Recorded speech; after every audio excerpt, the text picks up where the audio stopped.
एक शांत और हरे भरे खेत में एक गौरैया और टिड्डी की गहरी दोस्ती थी। दोनों दिन भर खेलते, बातें करते और खेत की हरियाली का आनंद लेते। गौरैया अपनी छोटी उड़ानों और मीठी चहचहाहट से माहौल को खुशनुमा बनाती, जबकि टिड्डी अपनी लंबी छलांगों और मधुर संगीत से सबका मन मोह लेती। एक दिन खेत में बड़ी हलचल मच गई। वहाँ के किसान ने फसल को काटने के लिए मशीन मंगाई। ये सुनकर गौरैया और टिड्डी चिंतित हो गए। गौरैया ने कहा, टिड्डी भाई, हमें सुरक्षित जगह ढूंढनी चाहिए। ये मशीन हमें नुकसान पहुंचा सकती है। लेकिन टिड्डी ने मुस्कुराते हुए जवाब दिया, गौरैया बहन, मैं अपने खेत को छोड़कर कहीं और नहीं जा सकता।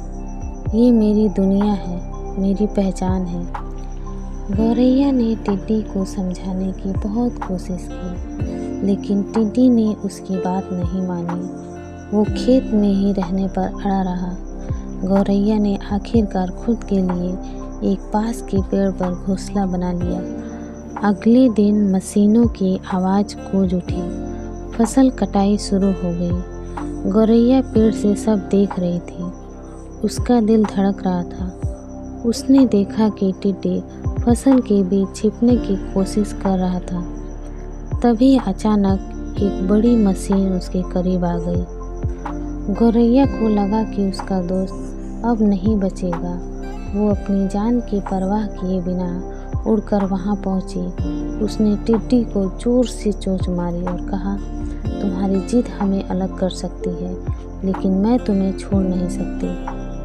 गौरैया ने टिड्डी को अपने पंखों से पकड़ लिया और उसे खेत से बाहर सुरक्षित जगह ले आई। टिड्डी उसकी इस हिम्मत और दोस्ती पर भावुक हो गया। उसने कहा, गौरैया बहन, तुमने मेरी जान बचाई। अब मैं समझ गया कि दोस्ती का असली मतलब क्या होता है। उस दिन के बाद से दोनों ने एक नई जगह ढूंढी, जहां वो पहले की तरह खुशहाल जीवन बिताने लगे। उनकी दोस्ती और भी मजबूत हो गई। सच्ची दोस्ती किसी भी जिद या परिस्थिति से बड़ी होती है। जो दोस्त हमारी भलाई के लिए हमें सही राह दिखाए, वही सच्चा साथी है।